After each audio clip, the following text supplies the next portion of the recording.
ఓం అస్మద్గురుభ్యో నమః. శ్రీమతే రామానుజాయ నమః. యో నిత్యమచ్యుతపదాంభుజయుగ్మరుక్మా వ్యామోహతస్తరాణి తృణాయ మేనే అస్మద్గురోర్భగవతోస్య దయైకసింధో రామానుజస్య చరణౌ శరణం ప్రపద్యే. పితా త్వం మాతా త్వం ధైతి తనయస్తం ప్రియా సుహృత్ త్వమేవ త్వం మిత్రం గురురసి గతిశ్చసి జగతం. త్వదీయస్త్వద్భృత్యస్తవ పరిజనస్త్వం గతిరహం ప్రపన్నశ్చైవం తస్యాపి తవైవాస్మి వరః. కాశ్యపాన్వయ సంఖ్యాతం నారాయణపదాశ్రితం శ్రీమన్నారాయణం వందే యతీశ్వరశ్రియాజుషం. ప్రియ భగవద్బంధువులందరికీ ఆచార్య మంగళాశాసనాలతో మనం చైత్రమాసం ముగించుకుని వైశాఖ మాసంలో ప్రారంభం చేస్తున్నాం. ఈ యొక్క వైశాఖ మాసం యొక్క విశిష్టత ఏంటో మనం తెలుసుకుందాం. ఇది మనకి ఎప్పటి నుంచి అంటే 9వ తారీఖు నుంచి ఈ యొక్క వైశాఖ మాసం ప్రారంభమవుతుంది. ఇది మనకు వసంత ఋతువులో ఒక 2వ మాసం ఈ యొక్క వైశాఖ మాసం. అయితే దీన్ని మన సాంప్రదాయం ప్రకారంగా మాధవ మాసం అని కూడా అంటారు. అంటే విష్ణు ప్రీతి గలమైనటువంటి మాసం ఏదైతే ఉందో అది ఈ యొక్క వైశాఖ మాసం. అయితే లక్ష్మీనారాయణులకి అత్యంత ప్రీతిమైనటువంటిదిగా ఈ యొక్క వైశాఖ మాసంగా చెప్పబడుతుంది పెద్దలందరూ కూడా. అయితే వైశాఖంలో సూర్యుడు మేష సంక్రమణంలో ఉండగా మనం గనక చేసేటువంటి ప్రాతకాలంలో బ్రహ్మముహూర్తంలో గనక స్నానం చేస్తే మంచి ఫలితాలు వస్తాయి ప్రతి ఒక్కరికి కూడా అన్నట్లుగా ఈ యొక్క వైశాఖ మాసం యొక్క విశిష్టత.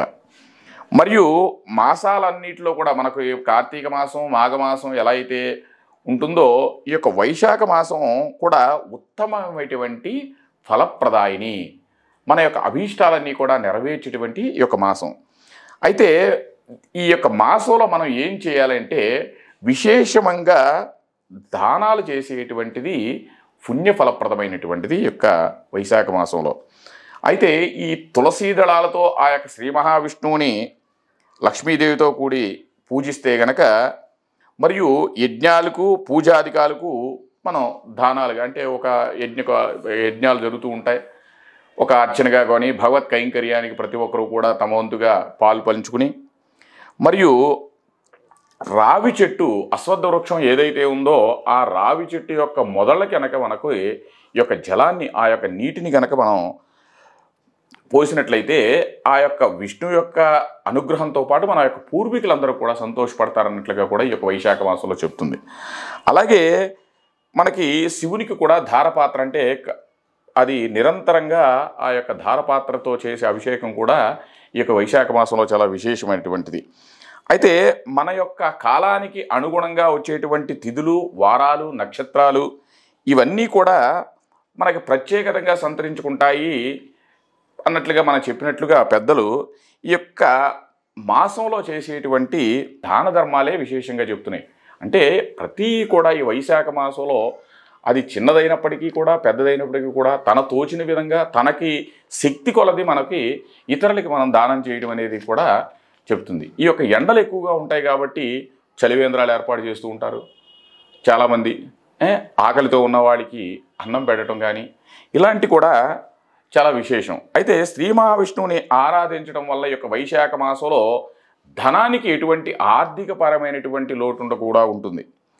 అలాగే విష్ణువు యొక్క మంత్రాలను మనం అనుసంధించడం కూడా కుటుంబంలో ఉన్నటువంటి సమస్యలన్నీ కూడా తొలగిపోతాయి ఈ యొక్క విష్ణువు యొక్క ఆరాధన ఈ యొక్క వైశాఖ మాసంలో. అయితే గరుడ పురాణం ప్రకారంగా ఎవరికి దానం చేయాలి, మనం దాన ధర్మాల వల్ల కలిగే ప్రయోజనాలు ఏంటో కూడా మనం ఒక 2 విషయాలుగా మనం పరిశీలిద్దాం. అయితే జలదానం అని చెప్తుంది గరుడ పురాణంలో ఈ యొక్క వైశాఖ మాసంలో చేసింది. ముఖ్యంగా ఉష్ణోగ్రత మనకి ఎక్కువగా ఉంటాయి కావున ఆహారం తాగునీటిని మనం దానం చేయాలి ఎదటి వారికి. అవి మరియు మామిడికాయ, బెల్లం దానం చేస్తే మీ జాతకంలో ఉన్నటువంటి సమస్యలన్నీ కూడా నెరవేరుతాయి. ఆరోగ్యపరంగా కూడా మంచి ప్రయోజనాలు కొందరు పొందుతూ ఉంటారనమాట. ముఖ్యంగా వైశాఖ మాసంలో విష్ణువు యొక్క అనుగ్రహానికి పక్షులకు కానీ జంతువులకు కానీ ఒక తాగునీటిని కనుక ఏర్పాటు చేయటం వల్ల కూడా విశేషమైనటువంటి ఫలప్రదం ఇస్తుందంట ఈ యొక్క మాసంలో. మరియు బ్రాహ్మణులకి స్వయంపాకమే కానీ, ఒక గొడుగు కానీ, చెప్పులు కానీ, ఇలాంటి మనకు పెద్దలందరూ చెప్పినవే, ఇవి కూడా చేసిన వల్ల కూడా వారికి విశేషమైనటువంటి ఫలప్రదం ఇస్తుంది. అయితే ఆ రోజున మనం పగటిపూట ఎప్పుడు కూడా ఈ యొక్క వైశాఖ మాసంలో ఆచరించేటువంటి భాగవతోత్తములు ఎవరైనా కూడా పగటిపూట నిద్రపోకూడదు అన్నట్లుగా కూడా చెప్తుంది. ఎవరైతే గనక వీటిని గనక అనుసరిస్తూ ఆ యొక్క విష్ణువు యొక్క ఆరాధనని చేస్తూ ఈ యొక్క వైశాఖ మాసంలో గనక చేస్తే వారి యొక్క కుటుంబంలో ఉన్నటువంటి ఆర్థిక సమస్యలతో పాటు సంపూర్ణమైనటువంటి ఆరోగ్యంగా ఇతరులకు మనం చేసేటువంటి ఉపకారం వల్ల ఆ యొక్క శ్రీమన్నారాయణమూర్తి యొక్క అనుగ్రహ కృపా కటాక్షాలు ప్రతి ఒక్కరికి కూడా ఉంటాయి. కాబట్టి ఈ యొక్క వైశాఖ మాసంలో మనం కూడా ఆ యొక్క విష్ణువు యొక్క ఆరాధనలో విష్ణు యొక్క నామాలని మనం ఆచార్యులు తెలిపినటువంటి అనుగ్రహ భాషణంగా ప్రతి ఒక్కరు కూడా మనం తెలుపుకుంటూ ఈ యొక్క వైశాఖ మాసాన్ని సంపూర్ణంగా విజయవంతంగా ఆ యొక్క స్వామి యొక్క కృపతో మనం పూర్తి చేద్దాం. ఆచార్య దివ్య తిరువడిగలే శరణం. జై శ్రీమన్నారాయణ.